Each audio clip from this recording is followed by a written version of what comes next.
કાનાણી સરના તમામ વિડીયોનો ઓફિશિયલ ખજાનો યુટ્યુબ પર જોવા માટે જલ્દી લાઈક કરો, સબસ્ક્રાઈબ કરો અને બેલ આઇકોન દબાવી ઓલ સિલેક્ટ કરો, જેથી તમને અમારા વિડીયો સૌથી પહેલાં જોવા મળે. નમસ્કાર, કેળવણીનો કપ્પો ભાગ 3 માં આપનું હાર્દિક સ્વાગત છે. આજે આપણે બાળકો વિશેની કેટલીક વાત જાણવાની છે. બાળકો એ પ્રભુના પેગમ્બર છે. દરેક બાળક પૃથ્વી ઉપર જન્મ લે છે એ પ્રભુનો સંદેશ લઈને આવે છે કે હજુ માનવ જાતથી પ્રભુ કંટાળ્યો નથી. રવિન્દ્રનાથ ટાગોર કહે છે કે પૃથ્વી પર જન્મતું દરેક બાળક એ પ્રભુનો પ્રેમ પત્ર છે. બાળકો તમારા દ્વારા આવે છે. બાળકો તમારા નથી, તમારી મિલકત નથી. બાળકોને પોતાના સ્વપ્નાઓ છે, ઈચ્છાઓ છે ને આકાંક્ષાઓ છે. મા બાપે પોતાની અધૂરી રહી ગયેલી ઈચ્છાઓ, સ્વપ્નાઓ ને આકાંક્ષાઓ બાળકો પર લાદવાના નથી. એની ઈચ્છાઓ, એની આકાંક્ષાઓને, એના સ્વપ્નોને સાકાર કરવા માટે મા બાપે યોગ્ય વાતાવરણ, એને એક સપોર્ટર તરીકે, એના એક સહાયક તરીકે ની ભૂમિકા ભજવવાની છે.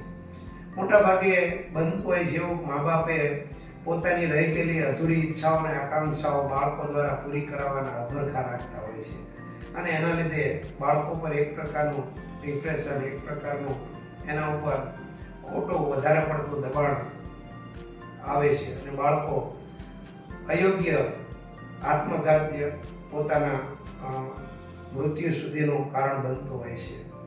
તો બાળકોને પોતાના સપનાઓ છે, એને પોતાની ઈચ્છાઓ છે, પોતાની આકાંક્ષાઓ છે, એને પૂરી કરવા માટે માત્ર મા બાપ એની સાથે એક સહાયક પરિબળ તરીકેની ભૂમિકા ભજવવાની છે. બાળકો પોતાની રીતે આગળ વધે એ જ અગત્યનું છે. મા બાપ ઘણી વખત એવું કહેતા હોય છે કે અમને તો સગવડતાઓ મળી નહીં, નહીતર અમે આટલી પ્રગતિ કરી હોત.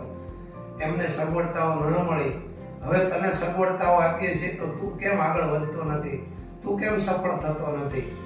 આવા નકારાત્મક બાબતોથી બાળકોને હેરાન પરેશાન કરવાને બદલે આપણે એને કયા ફિલ્ડમાં, કયા ક્ષેત્રમાં, શેમાં એને રસ છે, જેમાં રસ પડે છે એમાં એને આગળ વધારવા માટેની આપણે પ્રયત્ન કરવો જોઈએ. અને રમતગમતના ક્ષેત્રમાં જવાની ઈચ્છા હોય તો રમતગમતનું ક્ષેત્ર પસંદ કરવા દેવું જોઈએ.